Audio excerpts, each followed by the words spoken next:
The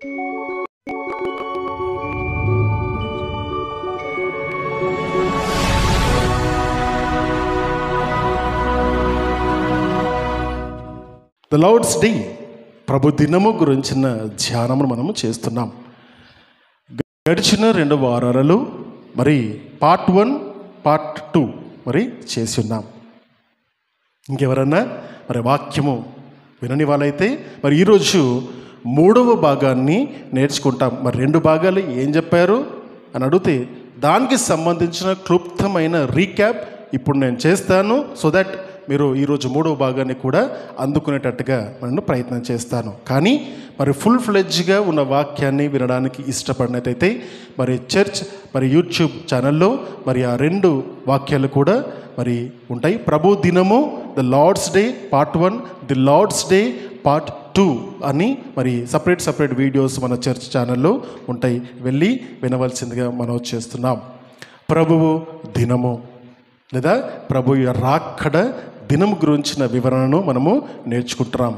మొదటి భాగంగా ఏమని నేర్చుకున్నాము అంటే ప్రభు దినము రాక మునుపు జరిగే సంఘటనలు, ఈ లోకంలో ఉన్న పరిస్థితుల గురించిన విషయాలు మనము అధ్యయనం చేసుకున్నాం. మొదట భ్రష్టత్వము సంభవించవలసినది అని నేర్చుకున్నాం.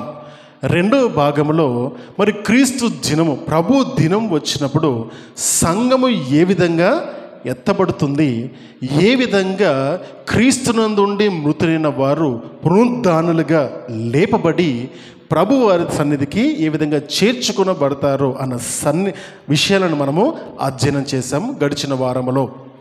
ఈరోజు మన ధ్యానాంశంలో మనం నేర్చుకునే విషయాలు ఏంటంటే ఆ రోజు జరిగే సంఘటనలు ఏ విధంగా ఉంటాయి ఈ లోకంలో, ప్రభు దినము జరిగిన దినమున జరిగే సంఘటనల గురించి, మరియు ప్రభు దినము ఎప్పుడు వస్తుంది, ఎలా వస్తుంది, ఎందుకు ఇంకా ఆ ప్రభు దినము రాలేదు అనే విషయాన్ని కూడా ఈరోజు ధ్యానంగా నేర్చుకుంటాం. ఇది మాత్రమే కాదు, క్లుప్తముగా 7 సంవత్సరాల శ్రమల కాలము గురించి, 1000 సంవత్సరాల పరిపాలన గురించి, రాబో తీర్పును గురించి, కొత్త ఆకాశము కొత్త భూమిని గురించిన విషయాలను కూడా నేను టచ్ చేస్తాను. ఎందుకంటే అవి ఒక్కొక్కటి ఎన్నో ప్రసంగాలుగా చెప్పబడుచున్న ప్రవచన వాక్యాలు కాబట్టి సమయం వచ్చినప్పుడు దానికి ప్రత్యేకంగా సమయాన్ని దానికి నియమించి నేర్చుకుందాము. కానీ ఈరోజు నేర్చుకున్న వాక్య భాగంలో మాత్రం ఖచ్చితంగా మన సంఘానికి, వాక్యం వింటున్న శ్రోతలకు ఒక్కటి ఖచ్చితంగా నేర్చుకుంటారు. ఏంటంటే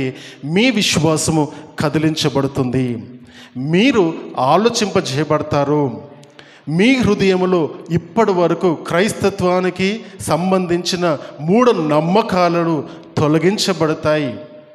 ఈరోజు క్రీస్తుని గురించిన, క్రీస్తు కొరకైన బ్రతుకు ఎటువంటిది, ఎందుకు బ్రతుకుతున్నామన్న విషయాన్ని కూడా ఈరోజు మనము నేర్చుకుంటాం. దేవుని ప్రణాళికలు ఏంటి కూడా నేర్చుకుంటాం.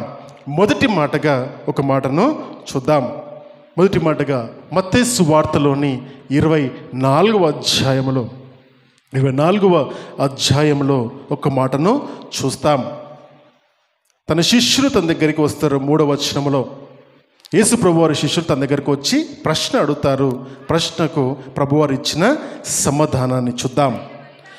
ఆయన ఒలీవల కొండ మీద కూర్చుని ఉన్నప్పుడు శిష్యులు ఆయన యొద్దకు ఏకాంతముగా వచ్చి, ఇవి ఎప్పుడు జరుగును, నీ రాకడకును నీ యుగ సమాప్తికి నీ సూచనలేవి, మాతో చెప్పుము అనగా యేసు వారితో ఇట్లనెను, ఎవడును మిమ్మును మోసపరచకుండా చూచుకొనుడి. మొదటి మాట, మోసపరచబడము భ్రష్టత్వములో జరిగే సందర్భాలు ఈ లోకములో ఆనాటి కాలం మొదలుకొని ఈనాటి కాలం వరకు మోసపరిచే వాళ్ళు ఎక్కువగా ఉన్నారని ప్రభు ఆనాడే చెబుతున్నారు. మోసపరచబడతారు అని చెప్పట్లేదు, కానీ మోసపరచబడకూడదు అని చెబుతున్నారు. మోసపరచబడకూడదు అని మనకు చెబుతున్నప్పుడు మన చేతిలోనే ఉన్నదని అర్థం చేసుకోవాలి.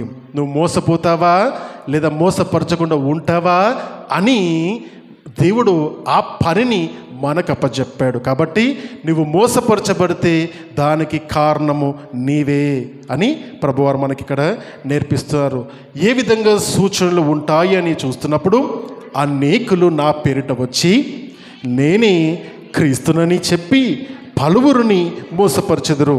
అది మాత్రమే కాదు, ఇంకా కొన్ని సూచనలు ఉంటాయి. ఆ సూచనలు ఏంటివంటే, మరియు మీరు యుద్ధముల గూర్చియు యుద్ధ సమాచారాల గూర్చియు వినబోదురు. మీలో ఎవ్వరు కూడా కలవరపడకుండా చూచుకునడి. ఇవి జరగవలసి ఉన్నవి, కానీ అంతము అప్పుడే రాదు. యుద్ధముల గురించియు యుద్ధ సమాచారాల గురించియు మనమందరము వింటూనే ఉంటాము, ఇంకా వింటాము, కానీ అంతము అప్పుడే రాదు. ప్రభువు దినము లేదా ప్రభువు రాకడ, ఈ యుగ సమాప్తి, అంతము అప్పుడే రాదు. ఎందుకంటే దానికి ఇవి కేవలము సూచనలు మాత్రమే. అర్థమవుతుందా? ఇంకా చూద్దాం. అప్పుడు ఆ అంతమ సూచనలో ఏం జరుగుతుందంటే, జనము మీదకి జనము, రాజ్యం మీదకి రాజ్యములు లేచును, అక్కడక్కడ కరువులను భూకంపములు కలుగును. ఇవన్నీ వేదనలకు ప్రారంభం. వేదన ఎవరికి వేదన? ఈ లోకములో నివసించుచున్న మనుషులకు వేదన. ఆ వేదనకు ఇవన్నీ ప్రారంభాలే. వేదన ఎప్పుడు అంటే, వేదనకు ఇంకొక మాట ఏంటంటే దేవుని ఉగ్రత. దేవుని ఉగ్రత, ఈ లోకంలో ఒక వేదన ఒకే విధంగా అర్థం చేసుకోవాలని మనం చేస్తున్నాం. ఇవన్నీ కూడా వేదనలకు ఇవి ప్రారంభము మాత్రమే. అప్పుడు ఏం జరుగుతుంది? సూచన, ఇది కూడా సూచన.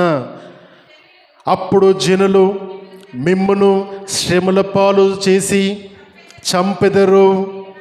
మీరు నా నామము నిమిత్తము సకల జనుల చేత ద్వేషింపబడుదురు. అనేకులు మిమ్మును బట్టి అభ్యంతరపడుదురు. ఒక్కనినొకడు, సహోదరులే ఒక్కనినొకడు ఈ లోకమునకు అప్పగించి ఒక్కనినొకడు ద్వేషింతురు.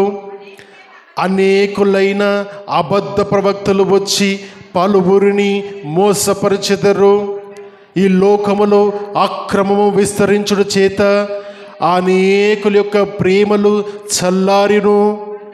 అంతము వరకు సహించువాడెవడో వాడే రక్షింపబడును. మరియు ఈ రాజ్య సువార్త సకల జనులకు సాక్షార్థమై లోకమందంతటా ప్రకటింపబడును. అటు తర్వాతనే అంతము వచ్చును. చలమా సూచనలు మాట్లాడుకుంటున్నాం. మొదటి భాగాన్ని యొక్క రీక్యాప్ మాత్రమే చెబుతున్నాను నేను. సూచనలు, క్రీస్తు రాకడకు సూచనలు ఆలోచిస్తే యుద్ధముల గురించి వింటాం. యుద్ధాలు జరుగుతాయి, యుద్ధ సమాచారాలు జరుగుతాయి. ఈ లోకములో ద్వేషము, దుష్టత్వము పెరిగిపోతుంది. అనేకుల యొక్క ప్రేమ చల్లారుతుంది.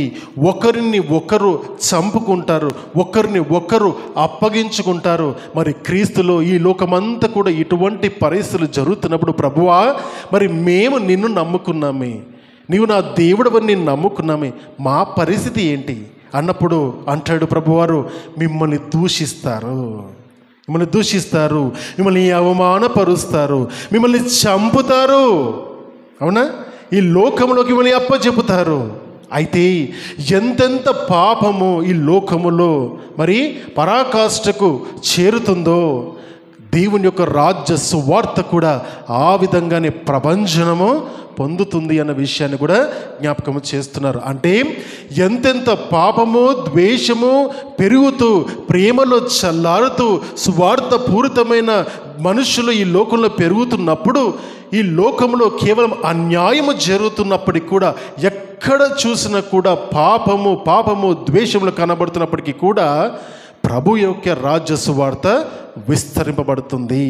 ఇది నమ్మదగినది. అంటే ఎంతగా క్రీస్తుని వెంబడించే వాళ్ళని హింసిస్తారో అంతగా క్రీస్తు యొక్క ప్రపంచము పెరుగుతుంది.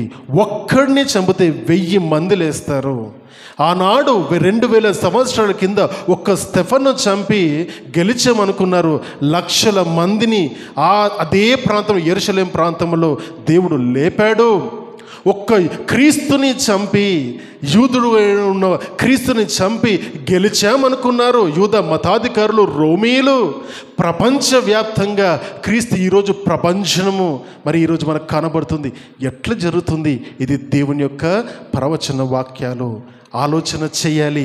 యేసు ప్రభు యొక్క ప్రవచన వాక్యాలు, నేను మాట్లాడుతున్న మాట, ఇప్పుడు చదివిన మాట, బైబిల్ గ్రంథంలో యేసు ప్రభు వారు స్వయంగా తనే తన శిష్యులతో చెప్పబడిన రెడ్ లెటర్ వర్డ్స్, ఇవన్నీ ప్రభువారు చెప్పిన మాటలే. మనకిస్తున్న ఆదరణ ఏంటంటే, నీవు నీ హృదయమును కలవరపడనీయకు, అంతం వరకు ఈ రక్షణను కొనసాగించుకో, అప్పుడు నువ్వు రక్షింపబడతావు. ఎక్కడి నుండి రక్షణ? ఎవరి నుండి రక్షణ? దీని నుండి రక్షణ. ఆలోచన చేస్తే ప్రభు యొక్క ఉగ్రత నుండి రక్షణ. ఎవరి నుండి అంటే దేవుని నుండి మనని తప్పించుతాడు దేవుడు. ఎవరికి రక్షణ అంటే తనను ప్రభువుగా అంగీకరించిన వారికి రక్షణ. ఎవరెవరికి రక్షణ? ఎప్పటి వరకు రక్షణ అంటే తనను యేసువారిని ప్రభువారిగా అంగీకరించి దేవుడిగా అంగీకరించిన ప్రతి బిడ్డకు కూడా తను జీవించిన జీవిత కాలమంతా కూడా యేసు దేవుడు, ఆయననే దేవుడు, ఇంకా ఏ దేవుడు లేడని హృదయంలో నిశ్చయించుకుని తాను చెప్పిన రక్షణ విధానములను పట్టి మనము పరిశుద్ధపరుచుకుంటూ జీవించుతున్నంత కాలము, మరణము వరకు లేదా రాకడ వరకు మన నమ్మకంగా ఉంటే మనకు రక్షింపబడతాము. ఇది ప్రభువారు చెబుతున్న మాట, ఆదరించే మాట. ఆ రాకడ కొరకు ఎదురు చూడని ప్రభు చెబుతున్నాడు. తీతుకు రాసిన పత్రిక మనం ధ్యానించున్నాం. ఇది ఎటువంటి నిరీక్షణ? ప్రభు దినము కొరకు మనము నిరీక్షిస్తున్నాము. ఎటువంటి నిరీక్షణ? శుభప్రదమైన నిరీక్షణ. It's a blessed hope. It is a blessed hope. ఇది శుభప్రదమైన నిరీక్షణ. ఎందుకంటే తన ప్రజలను తన కొరకు, తన దగ్గర, తనతో పాటు నిరంతరం ఉండడానికి ప్రభువు వచ్చు దినము ప్రభువు దినము. ఇంగ్లీష్లో ర్యాప్చర్ అని పిలుస్తాం. ర్యాప్టర్స్ అన్న మాట నుండి వచ్చిన మాట ర్యాప్చర్. ఇంగ్లీష్లో ఈ మాట ఎక్కడ బైబిల్లో ఉండదో.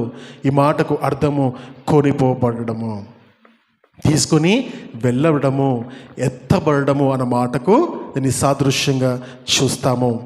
ఎవరు ఎత్తబడతారు, ఎవరు విడవబడతారు అంటే ఈ లోకములో ప్రభు రాకడ వచ్చినప్పుడు, యేసు ప్రభు వారి లోకమునికి వచ్చినప్పుడు, ఆ వచ్చే కాలంలో లోకమంతా కూడా భ్రష్టత్వంతో నిండిపోతుంది.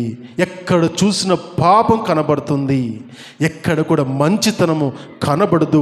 స్వార్థపూరితమైన బ్రతుకులే మనకు కనబడతాయి. అటువంటి సమయంలో రాజ్య సువార్త, క్రీస్తు నమ్ముకొనండి, పశ్చాత్తాపం పొందండి, యేసు ప్రభువును రక్షిస్తాడు, నిన్ను ప్రేమిస్తున్నాడని నాలాంటి వారు గొంతెత్తి అనేక మంది చెబుతున్నప్పుడు విని ఆకర్షింపబడి ఆయన నమ్మిన బిడ్డలు రక్షింపబడతారు. వాళ్ళు మాత్రమే యేసుక్రీస్తు ప్రభువారి యొక్క రాకడలో సంఘముగా కూడి ఎత్తబడతారు. తెసలోనికలకు రాసిన మొదటి పత్రికలోని 4వ అధ్యాయంలో 13 నుండి 17 వచనాల్లో ఒక్కసారి మనము చదువుదాము. ఆ రోజు జరిగే సంఘటన ఏ విధంగా ఉంటుందో. సహోదరులారా, ఒకరు చదవనమ్మా. నిరీక్షణ లేని ఇతరుల వలె మీరు దుఃఖపడకుండా నిమిత్తము నిద్రించుచున్న వారిని గూర్చి మీకు తెలియకుండుట మాకు ఇష్టం లేదు. యేసు మృతి పొంది తిరిగి లేచునని మనం నమ్మిన ఎడల్లా అదే ప్రకారము యేసునందు నిద్రించిన వారిని దేవుడు ఆయనతో వెంటబెట్టుకుని వచ్చును. మేము ప్రభు మాటను బట్టి మీతో చెప్పునదేమనగా, ప్రభు రాకడ వరకు సజీవులమై నిలిచి ఉండు మనము నిద్రించిన వారి కంటే ముందుగా ఆయన సన్నిధికి చేరము. ఆర్భాటముతోనూ ప్రధాన దూత శబ్దముతోనూ దేవుని బూరతోనూ పరలోకం నుండి ప్రభు దిగివచ్చును. క్రీస్తునందుండి మృతులైన వారు మొదట లేస్తురు. ఆ మీదట సజీవులమై నిలిచి ఉండు మనము వారితో కూడా ఏకముగా ప్రభును ఎదుర్కొన్నట్టుకు ఆకాశ మండలమునకు మేఘముల మీద కొనిపోబడదము. కాగా మనము సదాకాలము ప్రభుతో కూడా ఉందుము. కాబట్టి మీరు ఈ మాటల చేత ఒకరినొకడు ఆదరించుకునడి అనే మాటను మనకు చెబుతూ శుభప్రదమైన నిరీక్షణను మనకు తెలియజేస్తున్నారు. ప్రభువు యొక్క రాకడ తథ్యము, నిజము.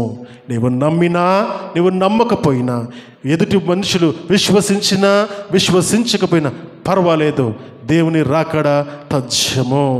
ఆయన రాకడలో క్రీస్తునందుండి యేసు ప్రభువారు దేవుడని విశ్వసించి నమ్మిన వారు ఒకవేళ ఆ దినమున చనిపోయి ఉంటే, సమాధులలో ఉంటే, వారు మహిమా శరీరంలోకి మార్చబడి వారు మొదట పునరుద్ధానులుగా లేస్తారు. తర్వాత ఆ దినమున క్రీస్తున నుండి బ్రతికే ఉన్న ఆ బిడ్డలు ఏ విధంగా అవుతారు? మార్చబడతారు. ఈ శరీరము మృతతుల్యమైన ఈ రక్త మాంసం కలిగిన ఈ శరీరము, పరలోక రాజ్యంలో చేరలేని ఈ శరీరము ప్రభు కొరకు మహిమా శరీరంగా మార్చబడి ప్రభు సన్నిధిలో అప్పుడు లేచిన మృతుల పునరుద్ధానములు వారు లేచిన వారును, మనుషులు రక్త మాంసంలో మరి మహిమ శరీరంలోకి మార్చబడిన మనము ఏకముగా కలిసి మేఘారూఢుడుగా వచ్చిన ప్రభువును ఎదుర్కొనుటకు మనం ఆయనకు ఎదురు వెళ్తాము. ఈ సంఘటనలో యేసు ప్రభువారు పరలోక రాజ్యం నుండి దూతలతో ఆర్భాటముతో ప్రధాన దూత శబ్దముతో ఆయన ఈ లోకంలోకి దిగి వస్తాడు. మధ్యాకాశమునకు దిగి వస్తారు. ఇది గమనించాలి. ప్రభువును ఎక్కడ మనం ఎదుర్కొంటామంటే మధ్య ఆకాశములో ఎదుర్కొంటాము. ఆయన ఏ విధంగా వస్తాడంటే మేఘారోహణగా వస్తాడు. ఈ వాక్యాన్ని మనము అపోస్తలుల కార్యములోని మొదటి అధ్యాయము 9వ వచనంలో 10 వచనాలు కూడా చూస్తాము. గలిలయైన మనుషులారా, మీరు ఎక్కడ ఎదురు చూస్తున్నారు? ఏ విధంగా మీ మధ్యలో యేసుక్రీస్తు ప్రభువారు మేఘారూఢుడై పరలోక రాజ్యానికి ఆరోహణమై వెళ్ళారో అదేవిధంగా ఆయన తిరిగి వస్తాడు అని చెప్పి ఆయన దూతలైన వాళ్ళను బలపరచడం. అది మన నిరీక్షణ. ఏ విధంగా ప్రభువారు పరలోక రాజ్యానికి చేరుకెళ్ళారు అదేవిధంగా తిరిగి వస్తారు. మృతులు పునరుద్ధానులుగా మారుతారు. కొరింథీయులకు రాసిన మొదటి పత్రికలోని 15వ అధ్యాయములో మనము నేర్చుకున్నాము. 15వ అధ్యాయంలోని 50 వచనాలు మాట్లాడదాం. సహోదరులారా, నేను చెప్పినది ఏమనగా, రక్త మాంసములు దేవుని రాజ్యమును స్వతంత్రించుకుననేరవు, క్షయత అక్షయతను స్వతంత్రించుకునదు. ఇదిగో మీకు ఒక మర్మము తెలుపుచున్నాను. ఆ మర్మం ఏంటంటే, మనమందరము నిద్రించము, కానీ నిమిషములో ఒక రెప్పపాటున కడబూరమ్రోగగాని మనమందరము మార్పు పొందుతాము. బూరమ్రోగును, అప్పుడు మృతులు అక్షయులుగా లేపబడును. మనం మార్పు పొందుతాము.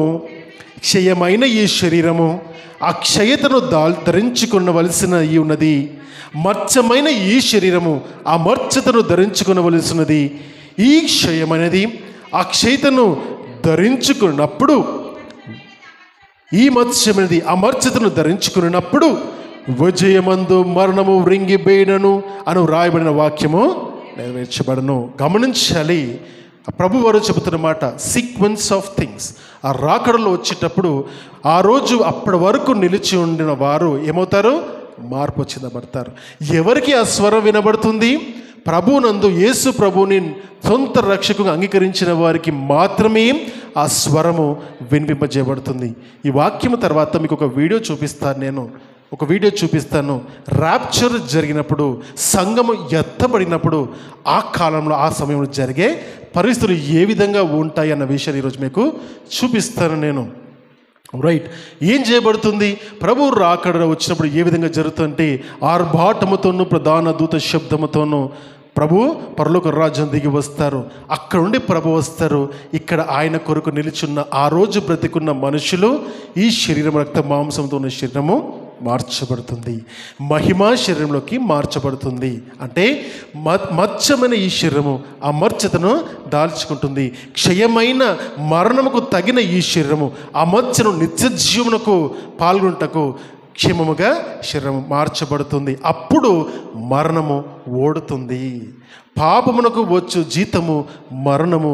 ఈ లోకాన్ని మరణము ఏలడానికి గల కారణము మన పాపమే. లోకంలో పాపము లేనప్పుడు మరణానికి తావు లేదు. లోకంలో పాపం ఉన్నది గనుకనే మరణము ఈ లోకాన్ని ఏలుతుంది. కాబట్టి ఎక్కడెక్కడ పాపం విస్తరింపబడుతుందో అక్కడక్కడ ప్రభు యొక్క కృప కూడా విస్తరింపబడుతుంది. అదే విధముగా ఎంతమంది పాపులుగా మారుతారో దేవుని యొక్క కృప కూడా అంతగా విస్తరించబడి ఎవరెవరు పాప క్షమాపణ పొందుకుంటారో వారందరూ కూడా పాప క్షమాపణ పొందుకొని రక్షణలోకి అడుగు పెడతారు. అంటే పాపములో అందరము ఉన్నాము, కానీ పాపంలోనే నిలిచి ఉండాలి అనుకోవడం మాత్రము మన చాయిస్. నా నిశ్చయత అది, నా నియమం అది. పాపంలోనే బ్రతకాలి అనుకున్న వారు పాపంలోనే చచ్చెదరు. వారి కొరకు సపరేట్గా ఒక నరకం అనేది ఏర్పాటు చేయబడింది. పాపంలో ఉన్న మనిషి యేసు ప్రభువుని నమ్ముకొని నన్ను రక్షించు ప్రభువా, నన్ను క్షమించు ప్రభువా, నీ రాజ్యంలో చేర్చుకో ప్రభువా అని ఆ రెండవ దొంగ చేసినటువంటి ప్రార్థన చేసినట్టయితే వాడు రక్షింపబడతాడు, జీవ మార్గంలోకి నడిపింపబడతాడు. కాబట్టి అందరము పాపులమే, దేవుడు అనుగ్రహించే మహిమను పొందలేకుండా ఉన్నవారమే. కానీ యేసు క్రీస్తును నరుడు ఒక్కసారి మన కొరకు మరణించి ఆ పాపము నుండి మనందరినీ విముక్తి కలుగజేసి పరలోక రాజ్యానికి అర్హత లేని మనకు అర్హతనిచ్చాడు. ఆయన ఆ అర్హతలో మనం ఉండాలా వద్దనేది మన నిర్ణయమే.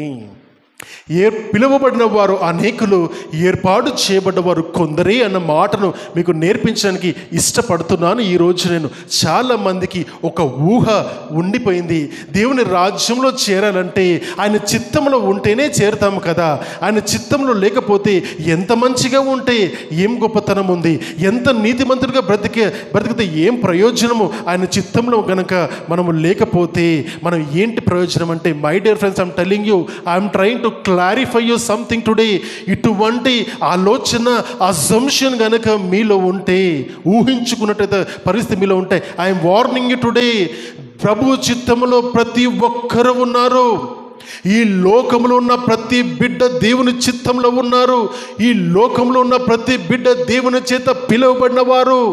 ఎవరు ఏర్పాటు చేయబడ్డవారు అంటే యేసు ప్రభు వారిని అద్వితీయ కుమారునిగా పుట్టిన వాని యందు విశ్వాసముంచువాడు నశింపక నిత్య జీవం పొందునని చెప్పిన వాక్యంని నమ్మిన ప్రతి బిడ్డ ఏర్పాటులో ఉన్నవాడే, ప్రభువులో నిలిచి ఉన్నవాడే. కాబట్టి దేవుడు నిన్ను పిలుచుకున్నాడు అంటే కేవలం నిన్నే పిలిచాడంటే ఈ లోకంలో అందరినీ పిలిచాడు. ఆయన ఈ లోకమందరినీ పిలిచాడు. యేసు ప్రభువారు కేవలం క్రైస్తవులకు దేవుడా అంటే కాదు. యేసు ప్రభువారు ఈ లోకంలో అందరికీ దేవుడే, సృష్టికే దేవుడు. ఆయనకు వ్యత్యాసం లేదు మనుషుల పట్ల, ఆయనకు భేదాభిప్రాయాలు లేవు మనుషుల పట్ల. మనుషులకు భేదాభిప్రాయాలు ఉన్నాయి, కానీ దేవునికి ఎటువంటి భేదాభిప్రాయం లేదు. ఆయన అందరినీ ప్రేమించాడు, అన్య జనులను ప్రేమించాడు, విగ్రహారాధికులను ప్రేమించాడు, పాపంలో ఉన్న వారిని ప్రేమించాడు, ఎటువంటి భయంకర పరిస్థితుల్లో ఉన్న పాపంలో ఉన్న ప్రతి ఒక్కరిని ప్రేమించాడు ఆయన.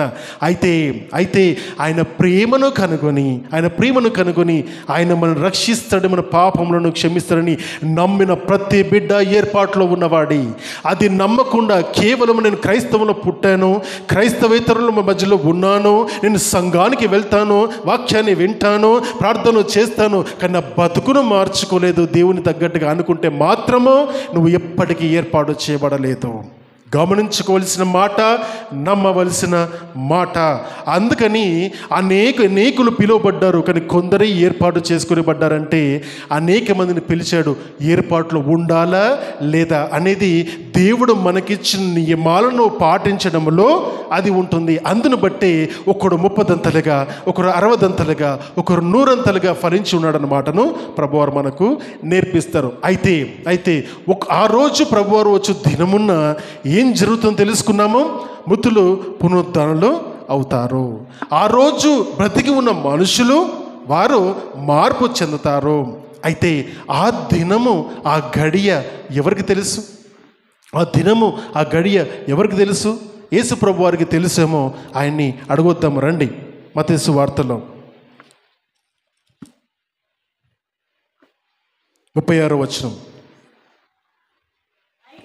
మత్తయి సువార్తలోని 24వ అధ్యాయము 36వ వచనంలో యేసు ప్రభువారు తన కొరకు చెబుతున్న మాట, అయితే ఆ దినమును గూర్చియు ఆ గడియను గూర్చియు తండ్రి మాత్రమే ఎరుగును, కానీ ఈ మనుష్యుడైనను పరలోకమందలి దూతలైనను కుమారుడైనను ఎరుగరు.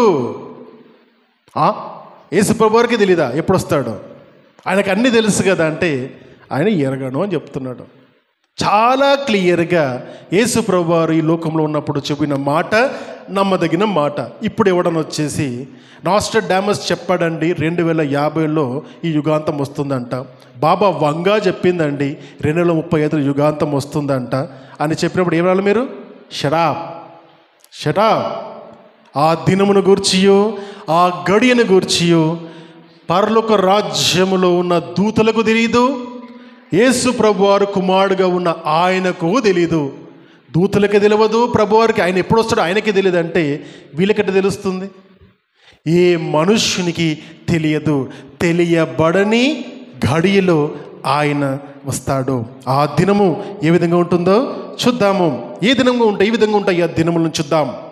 37వ వచనంలో, నోవహు దినములు ఎలాగుండునో మనుష్య కుమారుని రాకడయో అలాగే ఉండును.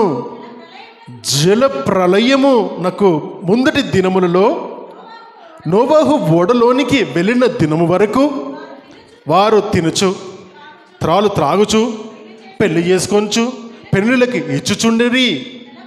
జల ప్రళయం వచ్చి అందరినీ కొట్టుకొని పోయే వరకు ఎరగకపోయిరి. అలాగునని మనుష్య కుమారుని రాకడ ఉండును. ఏ విధంగా ఉంటుందంట? నోవహు జల ప్రళయం వచ్చేటప్పుడు, నోవహు ఓడ కడుతున్నప్పుడు ఈ లోకంలో వారందరూ ఏమనుకుంటారంటే, ఎడారి ప్రాంతంలో ఏమోడ కడుతున్నావురా బాబు, నువ్వు ఎడారి ప్రాంతంలో ఓడెందుకు కడుతున్నావు, నువ్వు తెలివి ఉందా జ్ఞానం ఉందా అని మాట్లాడినట్టు ఎన్నో మాట్లాడతారు.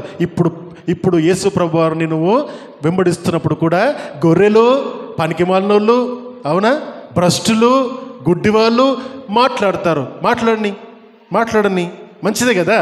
ఆనాడు నోవహు ఏ విధంగా నిశ్చయముగా ప్రభు యొక్క మాటను విని తన స్వరంను అంగీకరించి ఎడారిలో గోడ కట్టడానికి తను నిశ్చయించుకుని ప్రభు యొక్క వాక్యాన్ని అంగీకరించాడే కానీ మనుషులు ఎవరి యొక్క మాటను తను పట్టించుకోలేదే.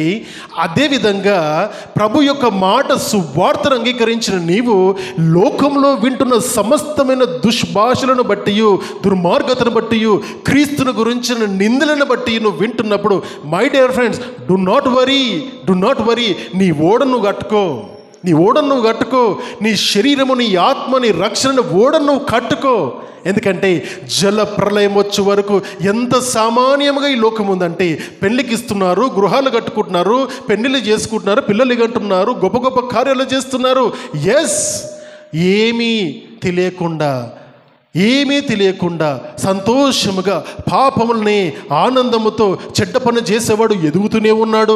అన్యాయం చేసేవాడు గొప్పవాడవుతున్నాడు. అధికారంలో ఉంటున్నారు. హత్యలు చేసేవారు పొజిషన్స్లో ఉంటున్నారు. దుర్మార్గత చేసే వాళ్ళందరూ మనందరిపైన అధికారం చలాయిస్తున్నారు. వాళ్ళందరూ ఆ విధంగానే ఉండని. పాపంలో ఉన్నవాడు పాపం చేసుకుంటూనే ఉండని. మంచివాడిగానే ఉండని. దుర్మార్గుడు ఇంకా దుర్మార్గుడిగా మారిని. దేవుని నమ్మిన బిడ్డ మంచివాడిగా ఉండని. ఏ దినము వరకంటే నోవహు దినములలో జల ప్రళయం ఏ విధంగా వచ్చి ఆ జలములో అందరూ కొట్టుకొని పో విధముగా ఏ విధంగా ఉన్నదో, ప్రభు రాకడలో అందరూ కూడా తన నమ్మిన బిడ్డలు ఎత్తబడినప్పుడు అప్పుడు ఆ ప్రజలకు అర్థమవుతుంది. ఏమని అర్థమవుతుందంటే, మా ఆస్తులేటు పోయాయి, ఈ గొర్రెలేటు పోయారు, కనపడతలేరు. ఈ గొర్రెలందరూ కూడా అందరూ మాయమైపోయారు. మరి గొర్రెలను మింగడానికి ఉన్న సింహాలు మరి దేవుని యొక్క ఉగ్రతకు కాల్చబడుతున్నప్పుడు, మళ్ళీ కాల్చబడుతున్నప్పుడు అబ్బా తండ్రి అని ప్రార్థన చేస్తుంటే, ఎటు పోతావు బిడ్డ నీవు, క్షమించు దేవా అన్నప్పుడు అవకాశం ఉండదు. దేవా తప్పు చేశాను ప్రభు అన్నప్పుడు అవకాశం ఉండదు. అవకాశం ఇప్పుడే. సత్యాన్వేషణ చేస్తున్న ప్రతి బిడ్డ యేసును కనుగొనవలసిందే. సత్యాన్వేషణ ఉన్న ప్రతి బిడ్డ ఈ లోకంలో యేసు ప్రభువారిని దేవుడని అంగీకరించవలసిందే. మనుషులు చుట్టమైన ఆలోచనతో వంకర మార్గమున్న బిడ్డలు మాత్రమే క్రీస్తు దేవుడని అంగీకరించారండి. జ్ఞానోపదేశములు కలిగిన వారు, ఈ లోకం యొక్క తత్వజ్ఞానము కలిగిన వారు అనేక మంది క్రీస్తు యొక్క జ్ఞానం ముందరు వాళ్ళ తలలు వంచేస్తారు, బహిరంగంగా చెప్పరు. జ్ఞానము తెలిసిన వాడు, జ్ఞానైన వాడు దేవుని యొక్క మాటలు వింటాడు, అంగీకరిస్తాడు, బ్రతుకుతాడు. ప్రవచన వాక్యాలు మనుషులు పలుకుతూ ఏమంటారంటే క్రీస్తు రాకడ ఇక్కడ ఉందని, క్రీస్తు రాకడ ఇక్కడ ఉందని, మరి క్రీస్తు రాకడ అక్కడ ఉందని ఆలోచన చేస్తున్న వారందరికీ ప్రభువారు చెబుతున్న మాట, షడా, నీకేం తెలీదు, నాకే తెలియదని నేను చెబుతుంటే నీకిట్ట తెలుసు అని చెబుతున్నావు. కాబట్టి ఆ దినమును గుర్చియు ఆ గడియను గుర్చియు మీరు తెలుసుకోవలసిన అవసరము లేదు. ఇక్కడ మాత్రమే చెప్పాడా? అపోస్తల కార్యాల 1:8 మాట్లాడినప్పుడు కూడా అక్కడ అదే చెప్తాడు. నీ రాకడకు సూచన లేదంటే నీకెందుకు, నీ పని నువ్వు చేయి, నువ్వు నమ్మకంగా ఉండు. ఆ రోజున్న బిడ్డలకు అదే మాట, ఈ రోజున్న బిడ్డలకు అదే మాట ప్రభువారు పలుకుచున్నారు. చూద్దాము ఇంకొక మాట. ఆ రోజు ఏం జరుగుతుంది? 40వ వచనము. ఆ కాలమున ఇద్దరు పొలములో ఉందురు, ఒకడు తీసుకుని పోబడును, ఒకడు విడిచిపెట్టబడును. అండర్లైన్ చేసుకోవాలి, విడిచిపెట్టబడును. ఇద్దరు స్త్రీలు తిరగలి విసురుచుందురు, ఒకటి తీసుకొని పోబడును, ఒకటి విడిచిపెట్టబడును. కావున ఏ దినమున మీ ప్రభు వచ్చునో మీకు తెలియదు గనుక మెలకువగా ఉండుడి. ఏ జామున దొంగ వచ్చునో ఇంటి యజమానునికి తెలిసి ఉండిన ఎడల అతడు మెలకువగా ఉండి తన ఇంటికి కన్నము వెయ్యకుయ్యడని మీరు ఎరుగుదురు కదా. మీరు అనుకొనని గడియలో మనుష్య కుమారుడు వచ్చును గనుకనే మీరు ఏ విధంగా ఉండాలి? సిద్ధముగా ఉండాలి. అందుకే 25వ అధ్యాయంలో బుద్ధిగల కన్యకల యొక్క ఉపమానము దాని కొరకే చెప్పబడింది. సిద్ధపడిన కన్యకలు, సిద్ధము లేని కన్యకలు. బుద్ధిగలిన వారు సిద్ధంగా ఉంటారు, బుద్ధి లేని వారు మెలకువగా సిద్ధముగా ఉండరు అని చెబుతున్నారు.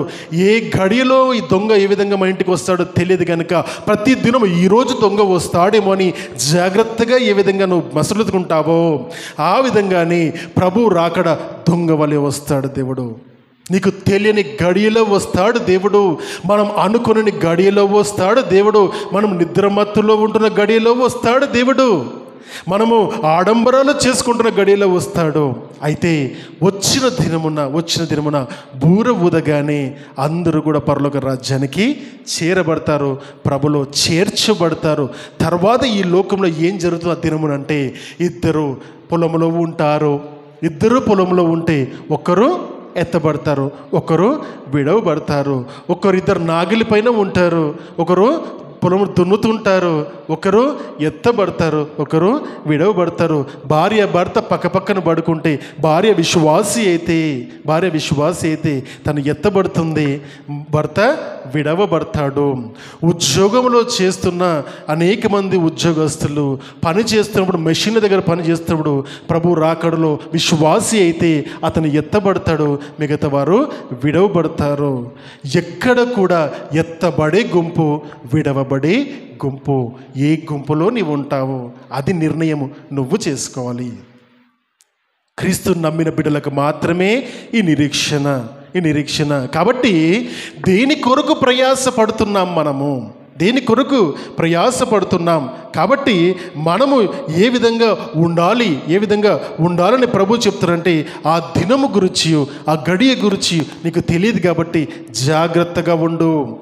ఏ వాక్యం నువ్వు వింటున్నావో వాక్యాన్ని ధ్యానించు, నెమరువై దాని ప్రకారం బ్రతుకు, ఆచరించు. నేను ఆచరించను, నాకు ఇంకా సమయం అనుకుంటావా? మూర్ఖుడా, జాగ్రత్త. ఎందుకంటే నీవు అనుకుని గడిలో ప్రభు వస్తాడు.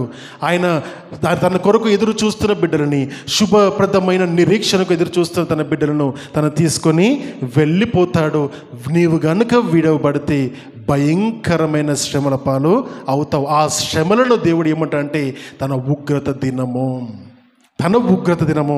ఇప్పటి వరకు ఇటువంటి శ్రమలు లోక ఆరంభం నుండి ఇప్పటి వరకు జరగలేదని ప్రభు చెబుతున్నాడు. చూద్దాము ఆ మాటలు ఆ సమయంలో ఏ విధమైన పరిస్థితులు ఉంటాయని ప్రభు ఒక మాట చెబుతున్నారు. చూద్దాము 15వ వచనం నుండి. కాబట్టి ప్రవక్త అయిన దానియేలు ద్వారా చెప్పబడిన నాశనకరమైన హేయ వస్తువు పరిశుద్ధ స్థలమందు నిలుచుట మీరు చూడగానే, ఈ మాట చదువుతున్నాం, గ్రహించుగాక. యూదయలో ఉండువారు కొండలకు పారిపోవలెను, మిద్ద మీద ఉండువారు తన ఇంటిలోనికి ఏదైనాను తీసుకొని పోవుటకు దిగకూడదు, పొలములో ఉండువాడు తన బట్టలు తీసుకొని పోవుటకు ఇంటికి రాకూడదు. అయ్యో, ఆ దినములలో గర్భిణులకును పాలిచ్చు వారికి శ్రమ, అప్పుడు మహాశ్రమ కలుగును. గనుక మీరు పారిపోవుట చలికాలమందైనను విశ్రాంతి దినమునందైనను సంభవింపకుండవలనని ప్రార్థించుడి. లోక ఆరంభము నుండి ఇప్పటి వరకు అట్టి శ్రమ కలగలేదు. లోకారంభము నుండి ఇప్పటి వరకు అట్టి శ్రమ కలగలేదు. అండర్లైన్ చేసుకోండి. లోక ఆరంభము నుండి ఇప్పటి వరకు అట్టి శ్రమ కలగలేదు, ఇక ఎప్పుడూనూ కలగబోదు. ఆ దినములు తక్కువ చేయబడకపోయిన ఎడల ఏ శరీరయు తప్పించుకొనడు. ఏర్పరచబడిన వారి నిమిత్తమును ఆ దినములు తక్కువ చేయబడును. ఆ కాలమందు ఎవడైనను క్రీస్తు ఇక్కడ ఉన్నాడు, అక్కడ ఉన్నాడు అని చెప్పిన ఎడల నమ్మకుడి. అబద్ధ క్రీస్తులను, అబద్ధపు ప్రవక్తలను వచ్చి సాధ్యమైతే ఏర్పరచబడిన వారిని సహితము మోసపరచుటకై గొప్ప గొప్ప సూచక క్రియలను మహత్కార్యములను కనబరుచును. ఇదిగో ముందుగా నేను మీతో చెప్పి ఉన్నాను. చలమా ఏం నేర్చుకుంటున్నాం? దానియేలు ప్రవక్త ప్రవచన వాక్యాన్ని యేసు ప్రభు వారు ఇక్కడ ఉటంకిస్తూ చెప్పబడిన మాట, నాశనకరమైన హేయ వస్తువు పరిశుద్ధ స్థలమందు నిలిచి ఉంట మీరు చూడగానే చెప్పువాడు, చదువువాడు ఈ మాటలు గ్రహించునుగాక. చూసినప్పుడు గ్రహించాలి ఏంటంటే ప్రభు దినము వచ్చే ఉన్నది అని. అది జరుగు దినమున ప్రభు దినము వచ్చే ఉన్నదని నమ్మాలి. ఈ మాటలు వింటున్న వారు నమ్మాలి. ఎప్పుడు ప్రభు దినం వస్తుందంటే నాశనకరమైన హేయ వస్తువు పరిశుద్ధ స్థలమందు నిలిచి ఉండినప్పుడు. ఏది నాశనకరమైనది? ఎవడు నాశనకరమైన పాత్రుడు? అది నేర్చుకోవాలి మనము. దానిల గ్రంథంకి వెళ్ళిపోదాం.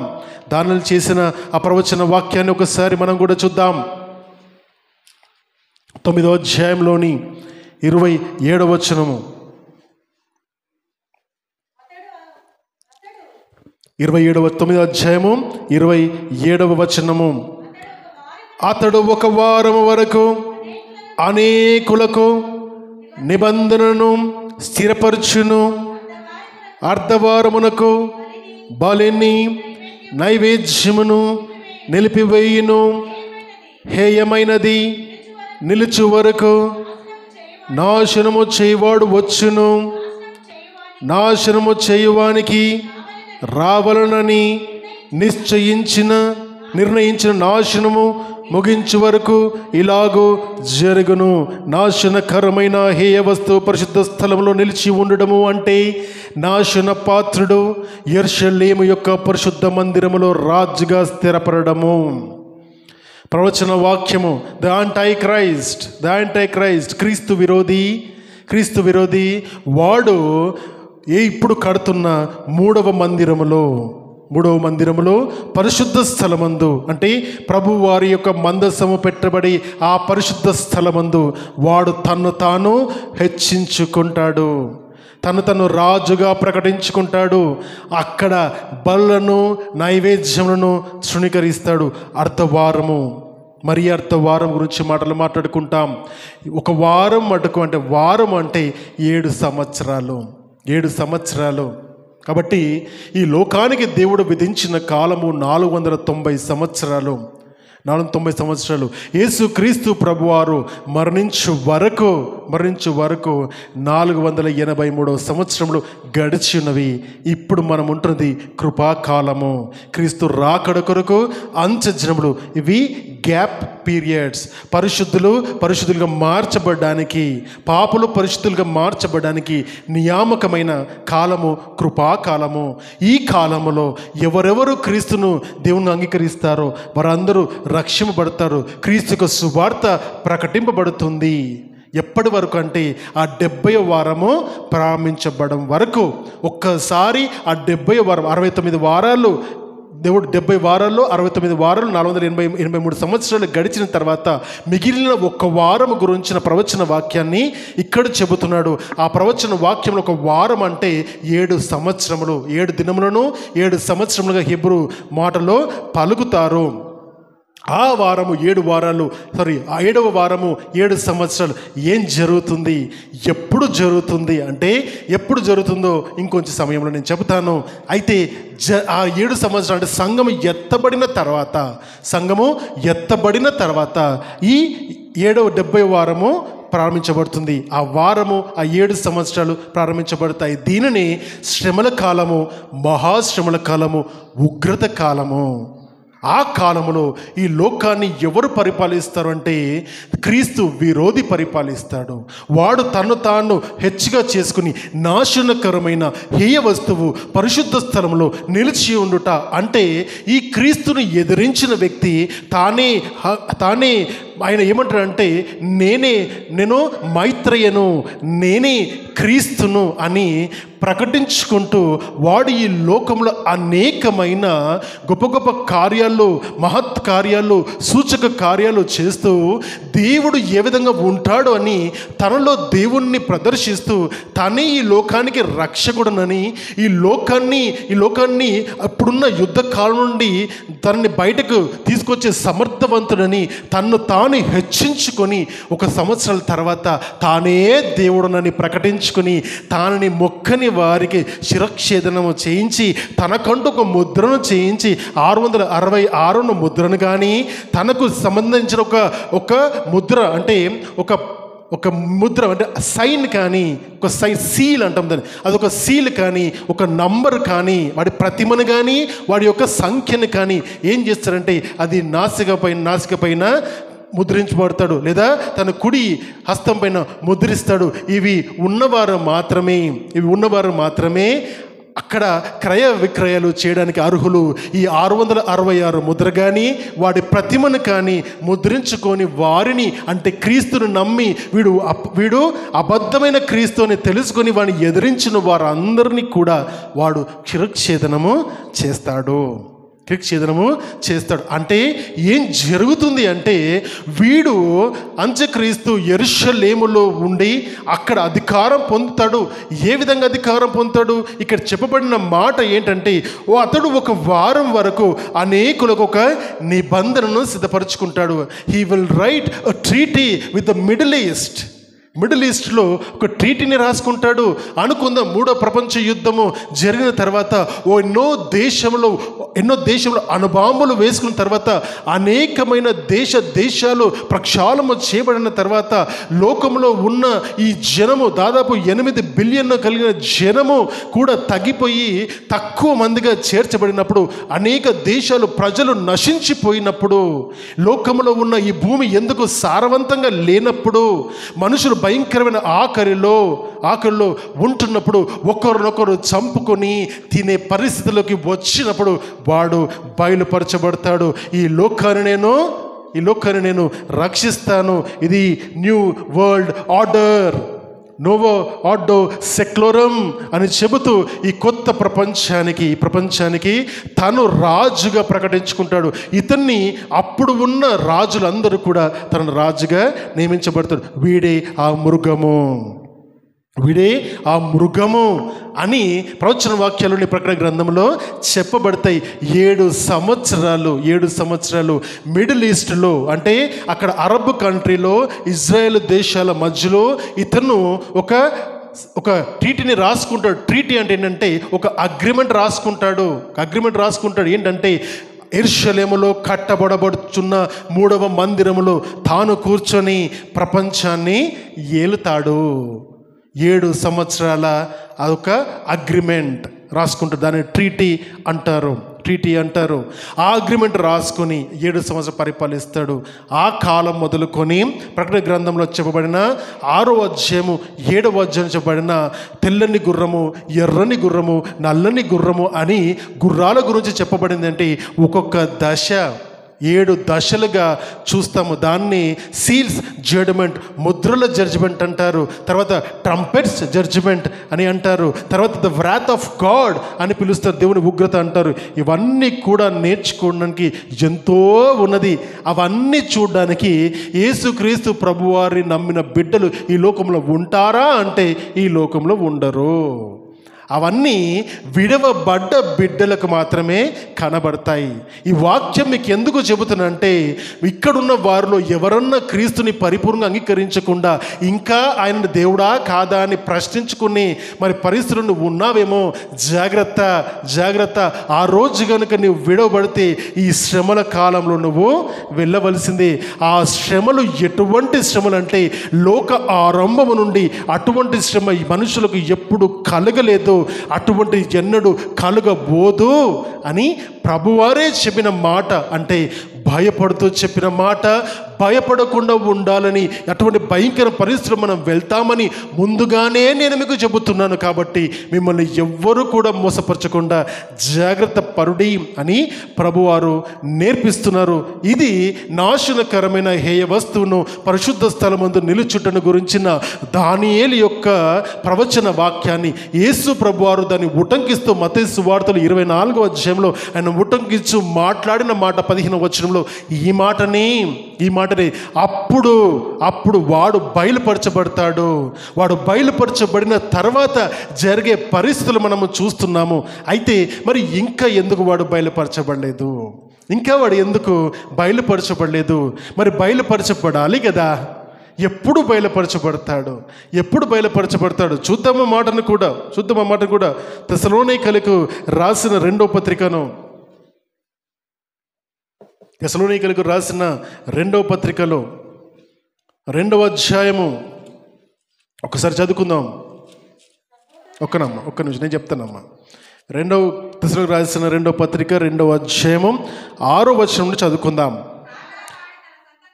కాగా వాడు తన సొంత కాలమందు బయలుపరచబడవలనని వానికి అడ్డగించున్నది ఏదో. వాడు తన సొంత కాలమందు బయలుపరచబడవలనని వానిని అడ్డగించున్నది ఏదో, అది మీరు ఎరుగుదురు. ధర్మ విరోధి సంబంధమైన మర్మము ఇప్పటికీ క్రియ చేయుచున్నది. కానీ ఇది వరకు అడ్డగించుచున్నవాడు మధ్య నుండి తీసివేయబడి వారికే అడ్డగించును. అప్పుడు ధర్మ విరోధి బయలుపరచబడను. చాలమ్మా, ఏమర్థమైంది మనకి ఇక్కడ? వాడు బయలుపరచబడ్డానికి సిద్ధంగా ఉన్నాడు. ధర్మ విరోధి, క్రీస్తు విరోధి, అంత్యక్రీస్తు, అబద్ధికుడు అన్ని వీడే. నాశనకరమైన హేయ వస్తువు వీడు బయలుపరచబడ్డానికి సిద్ధంగా ఉన్నాడు. కానీ వాడిని ఏదో అడ్డగిస్తుంది, అంటే ఆపుతున్నది, ఏదో ఆపేస్తుంది. ఎవరో ఆపేస్తున్నారు వాడిని. ఎవరు ఆపుతున్నారు? ఎందుకు ఆపుతున్నారు? వాడిని ఆపవలసిన అవసరం ఎందుకు వచ్చింది? వాడు తన సొంత కాలములో బయలుపరచబడు వరకు ఎవరేం చేస్తున్నారు? అతన్ని అడ్డగించుతున్నది ఏదో మీరు ఎరుగుదురు. ఎవరు అడ్డగించగలుగుతారు? అంత శక్తి ఎవరికి ఉంది అంత శక్తి? దేవుని యొక్క పరిశుద్ధాత్మ దేవునికి తప్ప ఎవరికి అంత శక్తి ఉంది? గమనించండి. ఊరికనే రాలే పరిశుద్ధాత్మ దేవుడి లోకంలోకి. పెంతెకోస్తు దినమందు ఆ రోజు మనుషులకు పరిచయం చేయబడిన పరిశుద్ధాత్మ దేవుడు మీదికి వచ్చి సిగమూడని కాదు, అర్థమైందా? బట్టలు చింపుకొని విక్కిలి గల మాటలు మాట్లాడడానికి కాదు పరిశుద్ధాత్మ దేవుడు. పనికి మళ్ళీ ప్రవచనాలు చెప్పడం కాదు పరిశుద్ధాత్మ దేవుడు. వీని అడ్డగిస్తున్నాడు. వీని అడ్డగిస్తూ సంఘాన్ని సర్వసత్యంలోకి నడిపిస్తున్నాడు. ఒక చెయ్యితోని వీని అడ్డగిస్తూ ఈ లోకంలో ఉన్న మనుషులను, పాపంలో ఉన్న వ్యక్తులను ఆయన ఏం చేస్తున్నాడు? సర్వసత్యంలోకి నడిపిస్తూ యేసుక్రీస్తు ప్రభువారు ఈ లోకంలో ఉన్నప్పుడు చేసిన బోధను మనకు ఈ విధంగా ప్రతి వారం నేర్పిస్తున్నాడు, గుర్తు చేస్తున్నాడు. పరిశుద్ధాత్మ దేవుని యొక్క పని అర్థమవుతుందా? ఒక బలమైన వాడు అంటే ఈ లోకంలో క్రీస్తు విరోధిని అడ్డగించే శక్తి కేవలం పరిశుద్ధాత్మ దేవునికి తప్ప ఎవ్వరికీ లేదు. ఎంత గొప్పగా మాట్లాడినా ఈ మాటకు నిర్వచనం ఎవరు చెప్పలేరండి. ఏ మనుషులను ఎవరు చెప్పలేరండి. ఇది కేవలము పరిశుద్ధాత్మ దేవునికి మాత్రమే ఆపోదించగలబడిన మాట. అడ్డగించువాడు అడ్డగిస్తున్నంత వారికే ధర్మ విరోధి బయలుపరచబడడు. ఎప్పటి వరకు అడ్డగిస్తాడు? చెప్పాలి, మీరు చెప్పాలి. ఇన్ని వాక్యంలో చెప్పాలి, నిద్రపోతున్న కూడా చెప్పాలి. ఓకేనా? ఇంత వాక్యం నిద్రపోతారండి, ఏమన్నా బుర్ర ఉండాలి మనకు కొంచెమన్నా, రైట్? అసహ్యం, రైట్? ఓకే. అడ్డగించువాడు ఎప్పటి వరకు అడ్డగిస్తాడు? మన బర్త్డే వరక? క్రీస్తు ప్రభు దినము వరకు ఏ గడియ, ఏ సమయము ఎరగని ఆ సమయంలో ఇన్ఫర్మేషన్ వచ్చేస్తుంది పరిశుద్ధాత్మ దేవునికి. అడ్డగించి వాడికి ఇన్ఫర్మేషన్ వస్తుంది. ఒకే స్వరము ఇద్దరికి వినబడుతుంది. పరలోక రాజ్యముడు తండ్రి అంటాడు యేసు ప్రభు వారితో, ఆయన ఇల్లు కట్టుకుంటూ బిజీ ఉంటాడు అన్నమాట. అవునా? 14 యోహాను సువార్తలో, నేను మీ కొరకు పరలోక రాజ్యంలో నివాసములు కనడానికి వెళ్తున్నాను. అదే మన పని. పార్ట్ 2లో నేర్చుకున్నాం.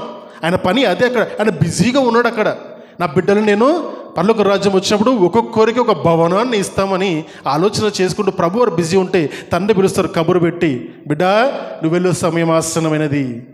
Date, time, seconds, milliseconds అన్నీ చెప్పేసి ఒక ముహూర్తాన్ని పెట్టేస్తారు. అక్కడ మనకు అర్థమయ్యే భాషలో చెప్పండి, ఓ ముహూర్తాన్ని పెడతారు. ఈ ముహూర్తమున దాన్ని క్రోనోస్, కైరోస్ అని పిలుస్తారు. అంటే ఆ దినము, ఆ ఘడియ అనా. ఆ దినము అంటే క్రోనోస్, ఆ గడియ అవునా, కైరోస్ చెబుతూ ఆ గడియను నిశ్చయించి ఈ దినమును వెళ్ళాలి. ఇన్ఫర్మేషన్ వచ్చేసింది యేసు ప్రభు వారికి. ఆయన తన ఆర్భాటముతో సిద్ధంగా ఉన్నాడు ఆ గడియ కోసం, ఆ సమయం కొరకు. భూలోకంలో ఉంటున్న పరిశుద్ధాత్మ దేవుడు ఆ సమయం కొరకు, గడియ కొరకు ఎదురు చూస్తున్నాడు.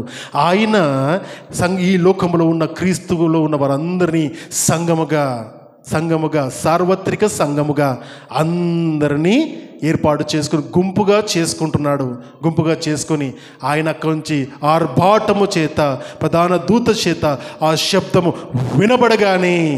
వినబడగానే సంఘమంతటిని తీసుకుని ఏకముగా పరిశుద్ధాత్మ దేవుడు మధ్యాకాశానికి తీసుకొని సంఘాన్ని తీసుకొని వెళ్ళిపోతారు. ఆయన వెళ్ళిపోగానే వీడు బయటకు వస్తాడు. సంఘము ఎత్తబడగానే ధర్మ విరోధి బయలుపరచబడతాడు. వీడు బయలుపరచబడిన తర్వాత 7 సంవత్సరాల శ్రమల కాలం. ఆ మధ్యలో కొంచెము 74 రోజుల సమయం ఉంటుందిలేండి. ఓకేనా? ఆ కొంచెం సమయం, ఎందుకంటే వీరు నిర్ణయించబడాలి కాబట్టి కొంచెం మధ్యలో గ్యాప్ టైం అనేది ఉంటుంది. కానీ అడ్డగించువాడు అడ్డగము తీసివేస్తే తప్ప ఆ ధర్మ విరోధి బయటకు రాడు. గమనించండి ఎంత చక్కగా దేవుని యొక్క ప్రణాళిక ఉందో. దీన్నే అనాది ప్రణాళిక అంటారు. అవునా? ఈ బోధలు చెబుతుంది. నేను అన్ని పిచ్చి బోధలు చెప్పమండి. మనం నువ్వు ప్రార్థన చేసే ఉద్యోగాలు వస్తాయి, నువ్వు ప్రార్థన చేయగానే దేవునికి ఇస్తాడు, వద్దు మనకు. చాలా ఇంకా ఎనఫ్ ఆఫ్ లిజనింగ్, బోర్ అయిపోయింది. అవునా? జ్ఞానం నేర్చుకుందాం, క్రీస్తు కొరకు బ్రతుకుదాం. అయితే అడ్డగించువాడు తన అడ్డంకిని తీసివేసినప్పుడు వీడు బయటపడతాడు. ఎప్పటి వరకు అడ్డగిస్తాడు? ఎప్పటి వరకు అడ్డగిస్తాడంటే ప్రభు దినము వచ్చే వరకు. పరిశుద్ధాత్మ దేవునికి తెలుసా ఎప్పటి వరకు అడ్డగించాలో? తెలియదు. ఆయన పని ఏంటి? మనుషులందరినీ కూడా సర్వసత్యంలోకి తీసుకురావడమే. ఎంతమంది అయితే అంతమంది. పేతురు గారు రాసిన మొదటి పార్ట్ 1లో నేర్చుకున్నాం. పేతురు గారు రాసిన పత్రికలోనే మాట చూసాం. చాలామంది అనుకుంటున్నారు ప్రభు రాకడ ఆలస్యమైంది, అసలు వస్తాడా అని అనుకుంటున్నారు. అయితే ఏ పాపియు కూడా నశించిపోవడం దేవుని చిత్తం కాదు. కనుకనే తన రాకడను తను ఆలస్యం చేసుకుంటున్నాడు. నీ కొరకు, నా కొరకు, పుట్టుబోయే వారి కొరకు తన రాకడను ఆలస్యం చేసుకుంటున్నాడు. కాబట్టి మై డియర్ ఫ్రెండ్స్, ఏం నేర్చుకోవాలి మనము? అడ్డగించువాడు ఎవరి కొరకు అడ్డగిస్తున్నాడంటే నీ కొరకు, నా కొరకు అడ్డగిస్తున్నాడు. ఇంకా పాపంలోని బిడ్డలు ఉన్నారు, ఇంకా దేవుని యొక్క మహిమను తెలుసుకోలేకున్నారు, ఇంకా లోక ఆచారాల్లో ఉన్నారు, లోక పద్ధతులు, మూఢ నమ్మకాలలో, అజ్ఞానంలో, అంధత్వంలో ఉన్నారు బిడ్డలు. బయటకు రావాలి, వెలుగును చూడాలి, వెలుగు వాళ్ళపై ప్రకాశింపబడాలి. వీళ్ళు అన్యజనుల మధ్యలో వెలుగుగా నిలబడగలగాలి, సత్య సువార్తను వీళ్ళు ప్రకటింపగలగాలి, సాక్షులుగా ఈ లోకమంతా ఉండగలగాలి. అప్పటి వరకు ఇక్కడ ఉన్న మనందరం కూడా ఆ విధంగా అయ్యేంత వరకు ఆయన అడ్డగిస్తూనే ఉంటాడు. మరి ఈ అడ్డగింపు తొలగాలంటే ఏం చేయాలంటే ఈ ప్రపంచవ్యాప్తంగా రాజ్య సువార్త ప్రకటింపబడాలి, పాపులు పరిశుద్ధులుగా మార్చబడాలి, ఆయన శుభప్రదమైన నిరీక్షణకు ఎదురు చూసే వాళ్ళు ఎక్కువ అవ్వాలి, శ్రమలు రావాలి, శ్రమలు ఎదుర్కొని క్రీస్తుని వెంబడించేవారు కావాలి. వాళ్ళు వచ్చేంత వరకు అడ్డగిస్తూనే ఉంటాడు. ఇది ర్యాప్చర్లో మనకు జరిగేది. చూద్దాం, ఇంకొన్ని మాటలు చూద్దాం. ఇది తెస్సలోనికీయులకు రాసిన 2 పత్రికలో వాడు వచ్చి ఏం చేస్తాడు? 2వ అధ్యాయం 3వ వచనం.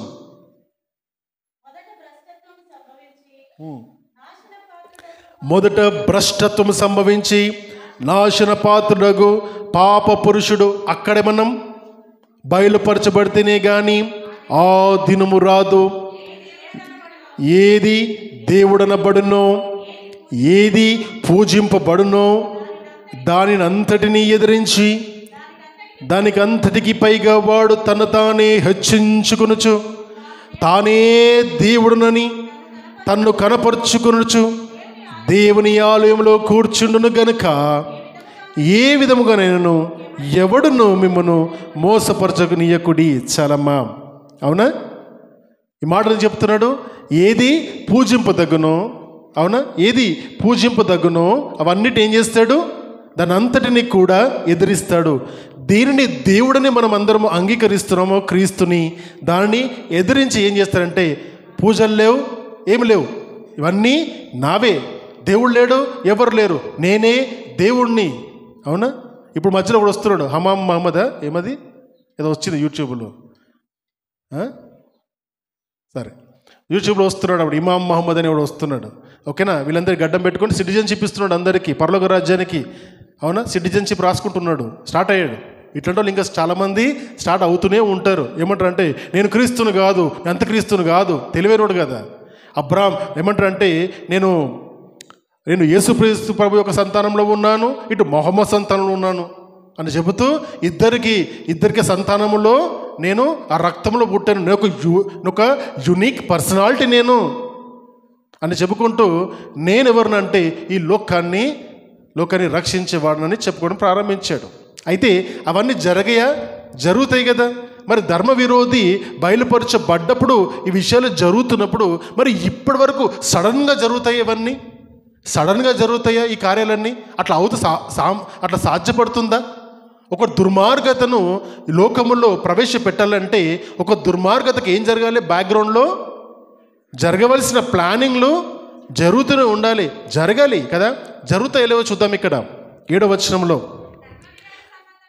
ధర్మ విరోధ సంబంధమైన మర్మము ఇప్పటికీ క్రియ చేయుచున్నది, కానీ ఇది వరకు అడ్డగించువాడు మధ్య నుండి తీసివేయబడక వరకే అడ్డగించును. అప్పుడు ఆ ధర్మ విరోధి బయలుపరచబడు. ఏం జరుగుతుంది?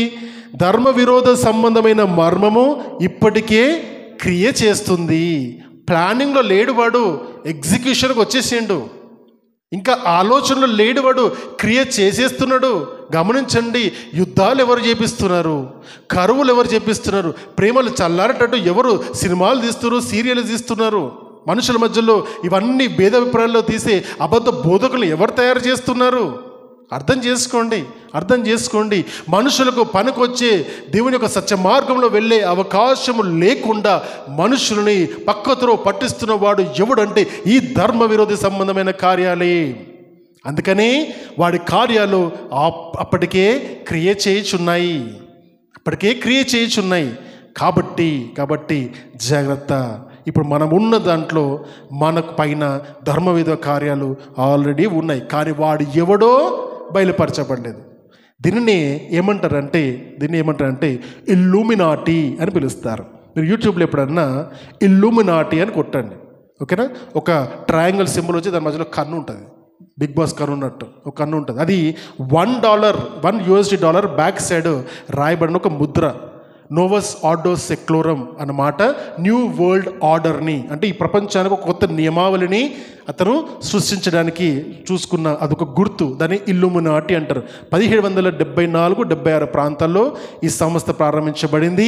దాంట్లో వీళ్ళు ప్రపంచంలో 3 ప్రపంచ యుద్ధాలు ముందే ప్లాన్ చేశారు. కాబట్టి ఏ ప్రపంచ యుద్ధాన్ని మనం చూస్తున్నా కూడా తెలిసిన వారు ఏమంటారంటే ఇది అంతటికి ఒక ప్లాన్ ప్రకారమే జరుగుతుంది.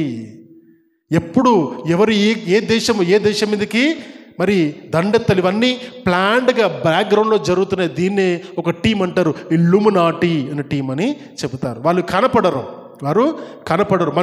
మనుషులు తయారు చేస్తున్నారని చెప్తారు. రకరకాల స్టోరీస్ వాళ్ళ గురించి ఉన్నవి, వాడు ఎవరో మనకు తెలియదు. ఓకేనా? రైట్. ఈ మాటలు చూస్తున్న మనకి ఏమర్థమవుతుందంటే ఖచ్చితంగా ధర్మ విరోధి వాడు ఉన్నాడు. వాడు మన మధ్యలో క్రియ చేస్తున్నాడు.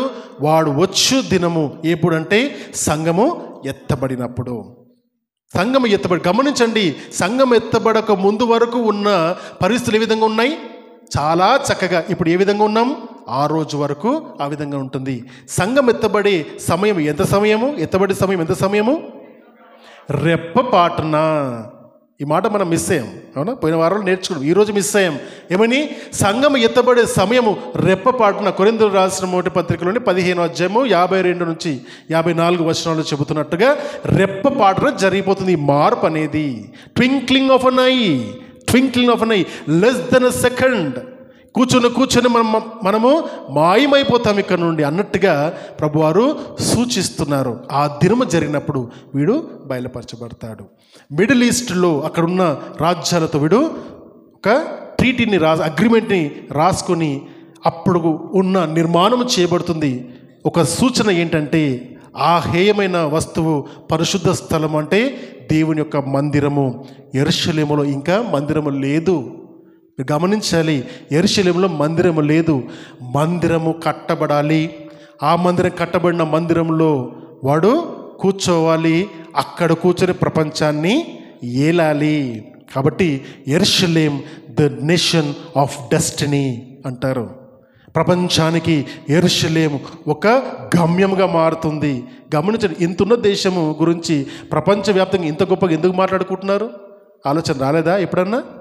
అవునా? ఇంతున్న దేశం, హైదరాబాద్ కంటే కొంచెం పెద్దగా ఉన్న దేశం కొరకు ప్రపంచవ్యాప్తంగా మొసాదుని మించిన ఎవరు లేరు, ఇజ్రాయెల్ని మించిన వారు ఎవరు లేరని అంత గొప్పగా ఎందుకు చెప్పుకుంటారంటే ఈ ప్రవచన వాక్యాలు నెరవేర్చబడాలి. అర్థమవుతుందా? అంతటి శక్తివంతమైన దేశము నుండే ప్రపంచాన్ని శాసించేవాడు రావాలి.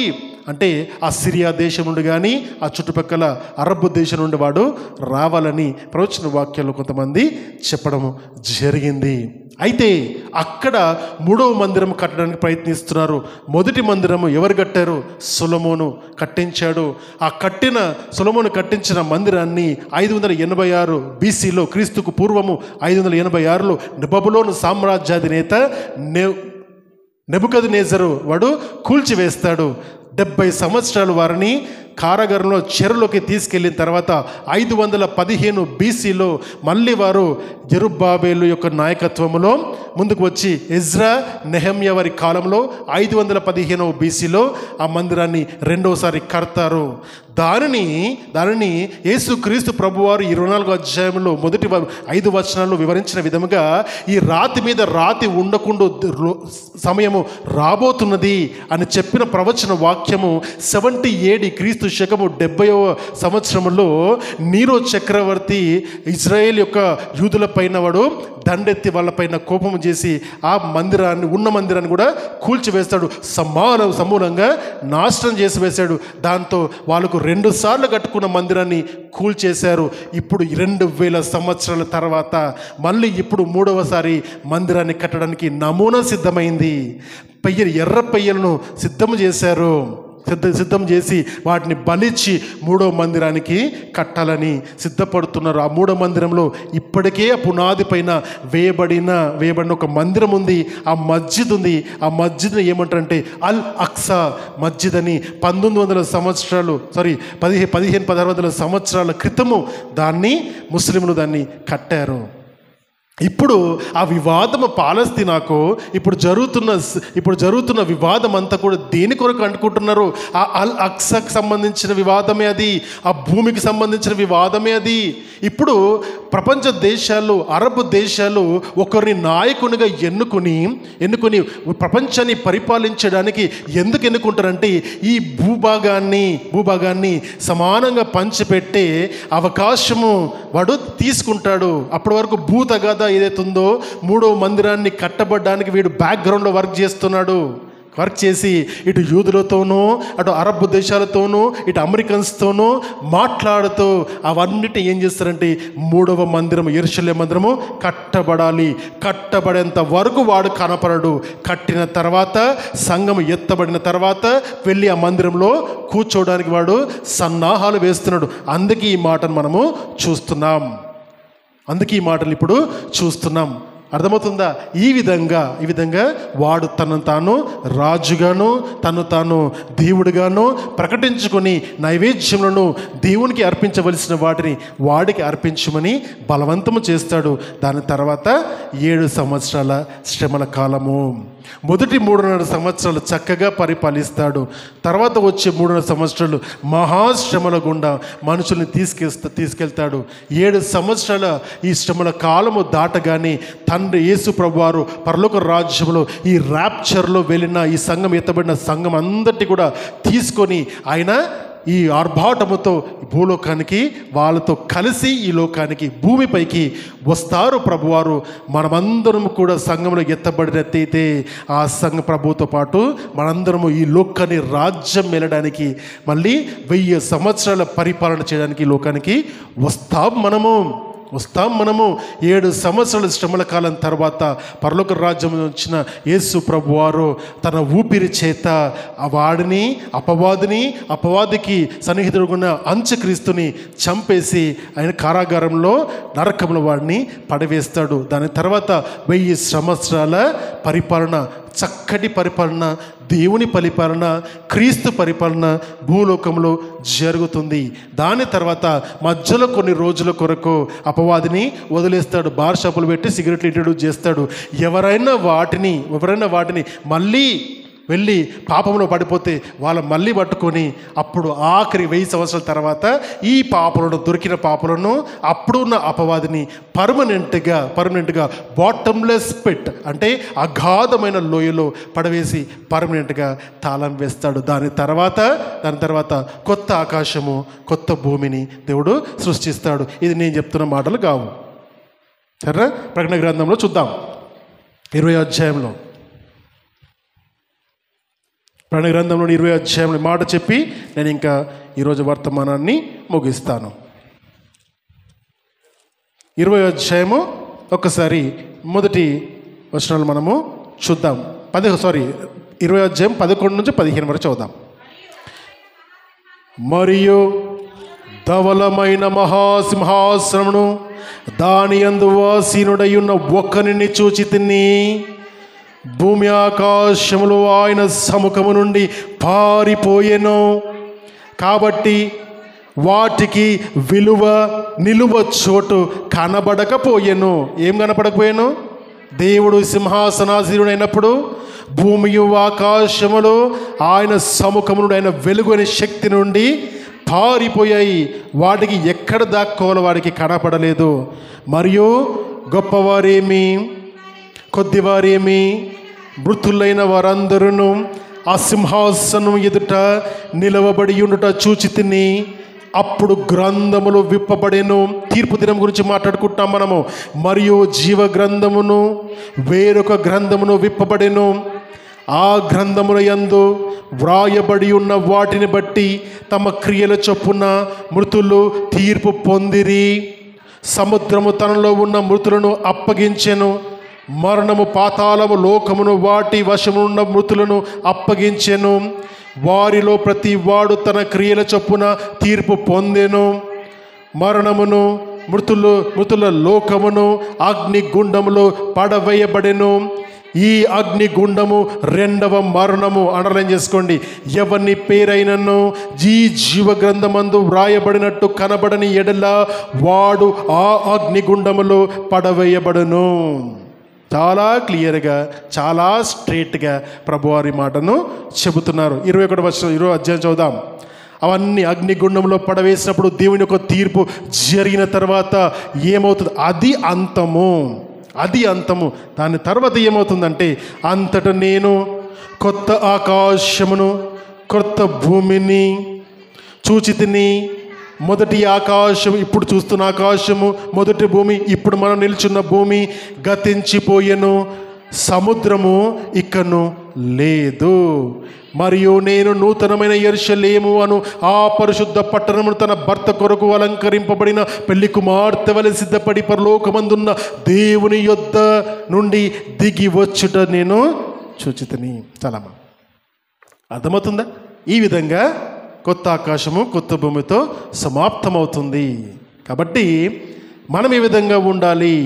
ఎవరు మరి రక్షింపబడతారంటే, నేను చెప్పబడిన మాట 21వ అధ్యాయంలో 27వ వచనాన్ని మనము గుర్తు చేసుకుంటే మనకు అర్థమవుతుంది. గొర్రెపిల్ల యొక్క జీవగ్రంథమందు వ్రాయబడిన వారి దానిలో ప్రవేశింతురు గాని నిషిద్ధమైనది ఏదైనను, అసఖ్యమైనది ఏదైనను, అబద్ధమైనను జరిగించువాడనైనను దానిలో ప్రవేశించడు. అవునా? మరి ఇంతటి భయంకరమైన స్థితిల గురించి మనం నేర్చుకున్నాం. మరి దేవుడు మనకిచ్చిన వాగ్దానం ఏంటి? దేవుడు మనకిచ్చిన వాగ్దానం మనందరం మరి ఆ శ్రమలలో వెళ్తామా? అనేక రకాలుగా మాట్లాడుకునే ప్రజలు మన మధ్యలో ఉంటున్నారు కూడా. ఏమంటే సంఘము శ్రమల పాలవుతుంది, శ్రమల గుండా వెళ్ళవలసి ఉన్నది.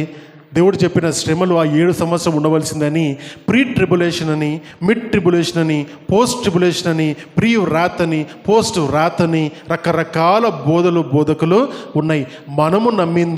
మనము నమ్ముతున్నది ఏంటంటే, ప్రపంచవ్యాప్తంగా దాదాపుగా క్రైస్తవ మరి అనేక మంది నమ్మిన సిద్ధాంతం ఏంటంటే, సంఘము దేవుని వాక్యానుసారంగా చదివినట్టయితే సంఘము శ్రమల గుండా వెళ్ళదు. దేవుడు ఆ సంఘమును ఇటువంటి తన ఉగ్రత గుండా వెళ్ళనీయడు. తన ఉగ్రత పాలు కాకుండా నిమిత్తమే కదా యేసు ప్రభువారు మరణించి మనని రక్షించరు. అదే మాట ఉటంకిస్తూ 2 వచనాలు చదువుదాం.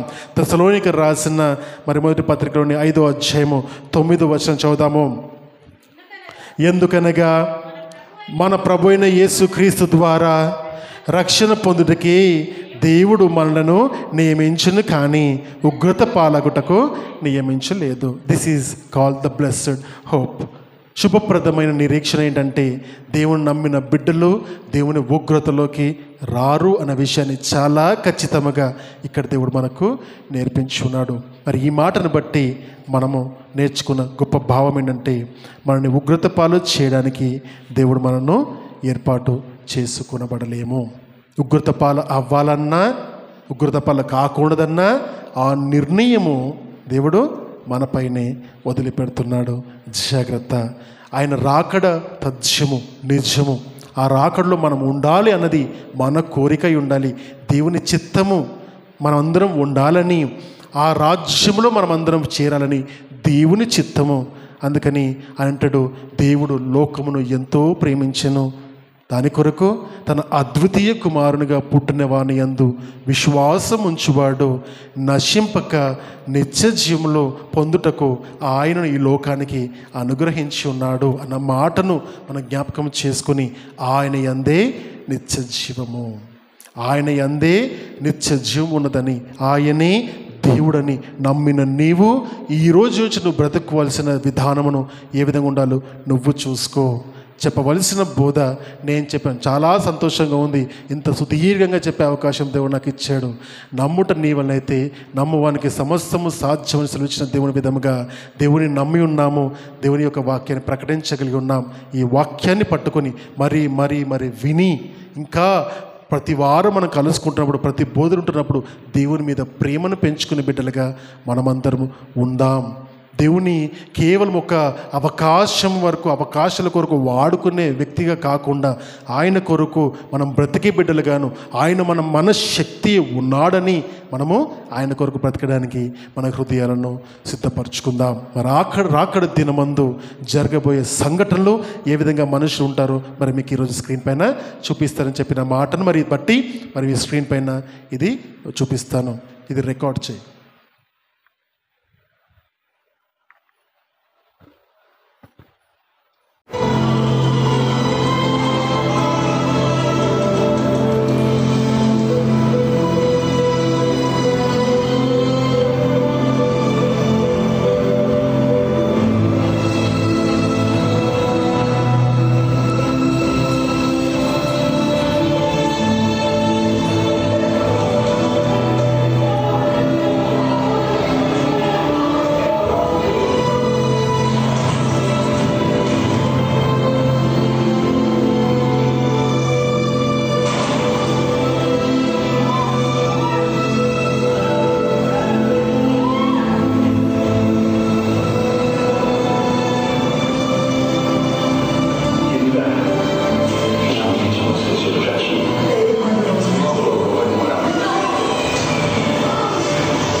కేవలం మరి మన ప్రాంతాలలో ఈ విధంగా ఉందా అంటే ప్రపంచవ్యాప్తంగా జరిగే సంఘటన అది. ఏ మనుష్యుడు కూడా దాని నుండి తప్పించుకొనబడడు.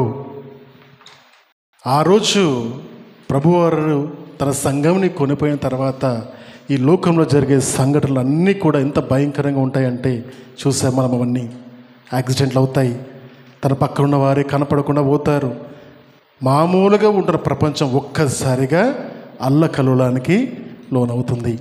మరి అది దేవుని యొక్క ఉగ్రతకు ప్రారంభము, క్రీస్తు విరోధి బయలుపరచబడ్డానికి ప్రారంభము. మరి అటువంటి ఉగ్రతలో, అటువంటి భయంకర పరిస్థితుల్లో మనం ఎవ్వరం కూడా ఉండకూడదని అనుకుంటే యేసుక్రీస్తు ప్రభువారే ఏకైక దారి, ఆయనే మార్గము, ఆయననే సత్యము, ఆయననే జీవము. తల వంచుదాం, ప్రార్థన చేసుకుందాం.